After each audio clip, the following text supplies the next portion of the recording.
बिस्मिल्लाहिर्रहमानिर्रहीम। अस्सलाम वालेकुम वरहमतुल्लाहि वबरकातुहू। फ्रेंड्स, आप सब कैसे हैं? उम्मीद करती हूँ कि आप सब खैर आफियत से होंगे। फ्रेंड्स, आज मैं आपके लिए एक नई वीडियो लेकर आई हूँ। हवाब में चोरी करना या हवाब में चोरी होना, इसकी क्या तबीर है, आज इस वीडियो में मैं आपके सामने ज़रूर शेयर करूँगी।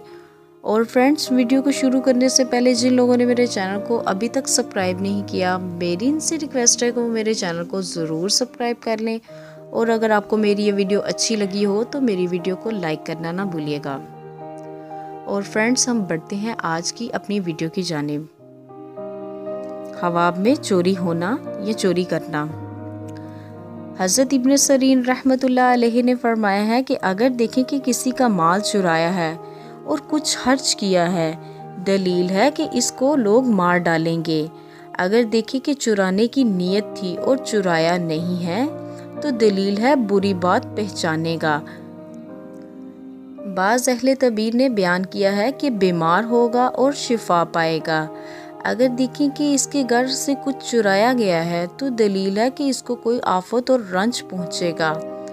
हज़रत इब्राहिम करमानी रहमतुल्लाह अलैहि ने फरमाया है कि अगर देखे कि वो चोर के हाथ में कैद हुआ है, तो दलील है कि इसका हाल बदहाल होगा और गमवंदा में असीर होगा।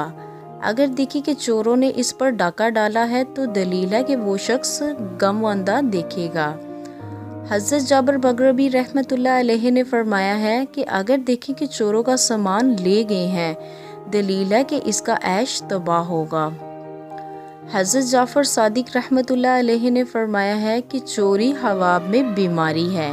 और अहले तबीर ने बयान किया है कि जिस जगह चोरी करें, दमादी की दलील है, यह लड़का पैदा होगा। अगर साहिब हवाब का कोई लड़का गायब है, तो सलामती से वापस आएगा। हज़रत इस्माइल अलैहिस्सलाम ने फरमाया है कि हवाब में चोर को देखना खयानत और हेला है। फ्रेंड्स, आज की इस वीडियो में इतना ही। अगर आपको मेरी ये वीडियो अच्छी लगी हो तो मेरी वीडियो को लाइक करना ना भूलिएगा।